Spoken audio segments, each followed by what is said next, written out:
ভোর 6টায় এবার কেয়ার হসপিটালে চিকিৎসারত অবস্থায় ইন্তেকাল করেছেন। ইন্না লিল্লাহি ওয়া ইন্না ইলাইহি রাজিউন। আল্লাহ রাব্বুল আলামিন ওনাকে বেহেশত নসিব করুক এবং ওনাকে বেহেশতের সর্বোচ্চ আসনে স্থান দেখ। আল্লাহর কাছে আমরা এই দোয়া করি। কিন্তু আজকে যার সম্পর্কে কথা বলছেন সত্যিকার অর্থে মোবাইল বন্ধ করেন। ওনার সাথে আমি প্রায় 484 দিন হসপিটালে বিগত 5 বছরে থেকেছি, আমি আর মাসুদ। এবং উনি বাংলাদেশ জাতীয়তাবাদী দলের চেয়ারপারসন। উনি একজন সন্তানের মা, উনি একজন পরিবারের প্রধান, উনি দেশের সাবেক 3 বারের প্রধানমন্ত্রী। সর্বোপরি উনি একজন অভিভাবক।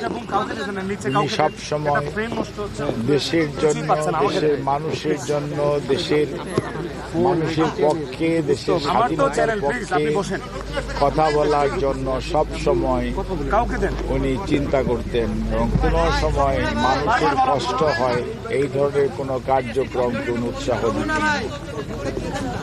এবং ওনার জ্যেষ্ঠ পুত্র বিএনপির ভারপ্রাপ্ত চেয়ারম্যান জনাব তারেক রহমান, উনি এখন দলের আজকে গণতন্ত্র পুনরুদ্ধারের 31 দফার কর্মসূচির মাধ্যমে বাংলাদেশের আজকে জাতীয় নেতা।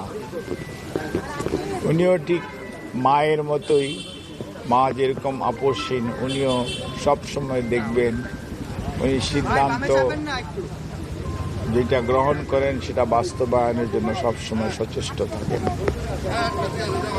এবং দেশনেত্রী বেগম খালেদা জিয়া, ওনারকে আজকে আমরা হারিয়েছি, কিন্তু আজকে দেশ একটা অভিভাবক হারিয়েছে। এটা বিএনপি যে খালি তার চেয়ারপারসনকে হারিয়েছে তা না, তার প্রমাণ উনি যখন অসুস্থ হয়ে যখনই হসপিটালে ভর্তি হতেন, হয়তো স্বৈরাচারের সময় স্বৈরাচারী সরকার ওনার খোঁজ খবর নিতেন না, কিন্তু অন্য অন্য রাজনৈতিক দলের নেতৃবৃন্দ এবং বাংলাদেশ জাতীয়তাবাদী দলের সকল স্তরের নেতাকর্মীরা সব সময় ওনার স্বাস্থ্যের ব্যাপারে খুবই সতর্ক থাকতেন, খোঁজ খবর নিতেন, উদ্বেগ প্রকাশ উৎকণ্ঠার মধ্যে দিনাতে পারতেন।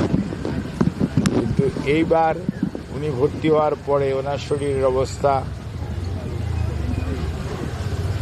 যেহেতু খারাপ ছিল, উনি যেই দিন আপনার হসপিটালে ভর্তি হলেন ওই দিন শরীরটা ওনার বেশ 22 তারিখ রাত্রে ওনার শরীরটা বেশি খারাপ ছিল।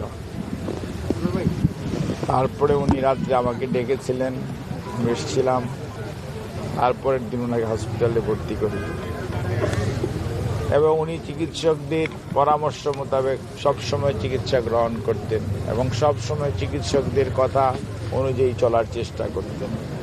এবং ওনার চিকিৎসার সাথে সত্যিকার অর্থে বাংলাদেশের ডাক্তাররা, হয়তো এবার কেয়ার হসপিটালটা আমরা ব্যবহার করেছি, কিন্তু এবার কেয়ার হসপিটালের ডাক্তারদের বাইরে দেশের স্বনামধন্য চিকিৎসকরা দায়িত্ব পালন করেছেন ওনার চিকিৎসার জন্য। এবং নিউ ইয়র্ক এবং জন হপকিন্সের মানে মাউন্ট সিনাই এবং জন হপকিন্সের চিকিৎসকরা ওনার চিকিৎসার ব্যাপারে দায়িত্ব পালন করেছেন। লন্ডনের আপনার লন্ডন ব্রিজ হসপিটাল বলেন, তারপরে আপনার লন্ডন ক্লিনিক বলেন, আর ক্যামব্রিজ ইউনিভার্সিটি হসপিটাল বলেন, ইনাদের স্বনামধন্য চিকিৎসকরা ওনার মেডিকেল বোর্ডের সদস্য ছিলেন। ওনার বড় ছেলে জনাব তারেক রহমানের সহধর্মিণী ডাক্তার জুবাইদা রহমান এই টিমের সবসময় সদস্য ছিলেন। জনাব তারেক রহমান রাজনীতি নিয়ে অনেক ব্যস্ত থাকতেন, দল সংগঠিত করার জন্য দায়িত্ব পালন করেছেন, কিন্তু এর মাঝেও উনি ওনার মায়ের চিকিৎসার জন্য সার্বক্ষণিকভাবে মেডিকেল টিমের উপর যেমন নির্ভরশীল ছিলেন, দায়িত্ব দিয়েছিলেন, একইভাবে নিজেও প্রতিদিন মায়ের চিকিৎসার স্বাস্থ্যের সবসময় খোঁজ নিতেন এবং সবসময় উনি তদারকি করতেন যাতে কোনো অবস্থাতেই ওনার আম্মার চিকিৎসার কোনো ধরনের ব্যত্যয় না ঘটে এবং সর্বোচ্চটা করার জন্য চেষ্টা করতেন। এবং অনেকের মধ্যে অনেক প্রশ্ন থাকতে পারে, কিন্তু মনে রাখতে হবে চিকিৎসার ব্যাপারে করোনাকালীন সময়ের কথা যদি আপনারা মনে করেন, করোনা এমন একটা অসুখ ছিল, তখন ছেলে মেয়েরা তার মা বাপকে ফেলে রেখে চলে যেত, মা তার ছেলেকে রেখে গেছে, ছেলে তার মাকে রেখে চলে গেছে, এরকম সিচুয়েশন ছিল। ওই সময়ও কিন্তু দেশনেত্রী চিকিৎসার জন্য এই চিকিৎসকরা ওনার প্রতি যে মমত্ববোধ এবং আপনারাও সাংবাদিকরা যে আপনাদের যে উৎকণ্ঠা প্রকাশ করেছেন, প্রতিবার যখন অসুস্থ হয়েছে আপনাদের যে সহযোগিতা আমরা পেয়েছি সেইটি, এবং আজকেও আপনাদের যে ব্যাপক উৎকণ্ঠা এবং আপনাদের উপস্থিতি, এই জন্য সত্যি সত্যি আমি আমার নিজের পক্ষ থেকে, আমাদের দল জাতীয়তাবাদী দলের পক্ষ থেকে আপনাদেরকে কৃতজ্ঞতা জানাই।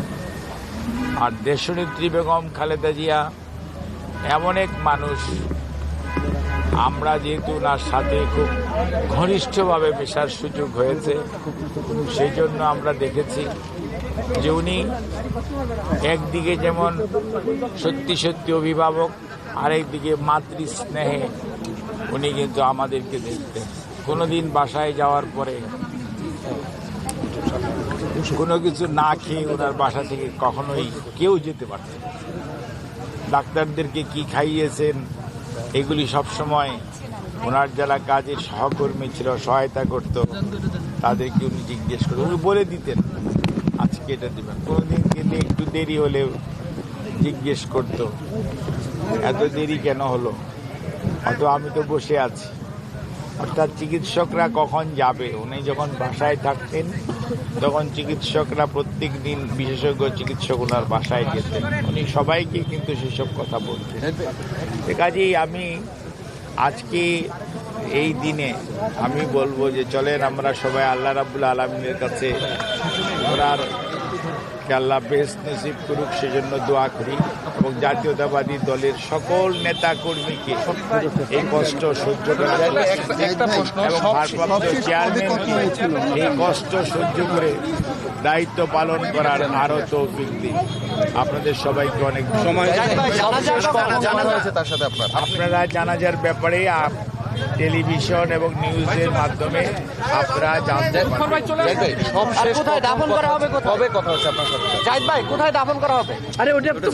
আপনাদের সবকিছুই জানানো হবে এবং কোনো জিনিসই বাইরে আপনি দীর্ঘদিন তার চিকিৎসার ব্যাপারে খোঁজ খবর রাখছেন এবং হাসপাতালে নেওয়ার পর থেকে আজ অবধি আপনি ছিলেন সেখানে, সবশেষ তার সাথে কবে কথা হয়েছে আপনার?